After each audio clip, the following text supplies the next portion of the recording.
Islamabad. In the past 10 days, two dramatic events: the government's capitulation to a violent protest by radical Muslims and the release from house arrest of an anti-India militia leader, have crystallized the sway that hardline Muslim groups increasingly hold in Pakistan, a nuclear-armed state whose military leaders claim to be fighting extremist violence.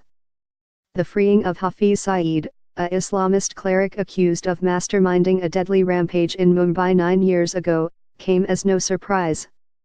Although denounced as a terrorist by the United Nations and the United States, Saeed enjoys a large following in Pakistan as a fiery champion of Muslim rights in Kashmir, the disputed border region with India. He has been repeatedly detained and released by the courts, a sign of Pakistan's often contradictory efforts to secure both domestic Muslim loyalty and international support. In contrast, the chaotic scenes in late November of angry Muslim demonstrators throwing stones at police near the capital, then rising up across the country to protest a minor change in an electoral law, shocked the nation and raised the specter of mass religious unrest, a permanent worry in an impoverished nation of 207 million, 95% of whom are Muslim, most from the same Sunni branch as the protesters.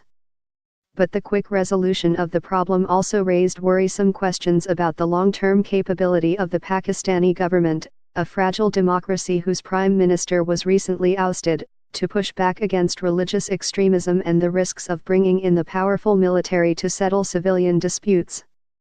Pakistan caves to protest demands by forcing outlaw minister. Saeed was released November 24 after a provincial court found insufficient evidence to link him to the 4-day Mumbai terror spree in 2008 that killed 164 people. This time, the court action came amid intense pressure from the Trump administration on Pakistan to prove it is not harboring Islamist militias. It also met with especially sharp denunciations from India, an arch-rival whose Hindu nationalist prime minister has developed a warm relationship with the new administration in Washington. American officials demanded that Saeed, who was detained in January under U.S.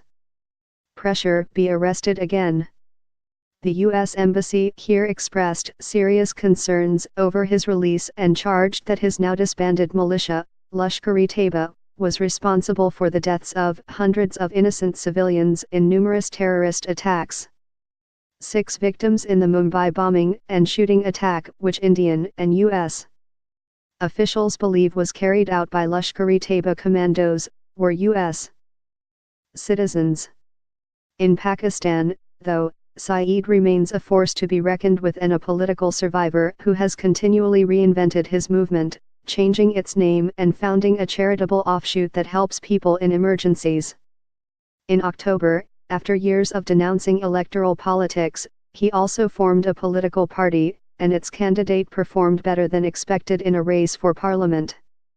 After he was released, he triumphantly returned to his Friday pulpit in Lahore and demanded that his name be removed from the UN.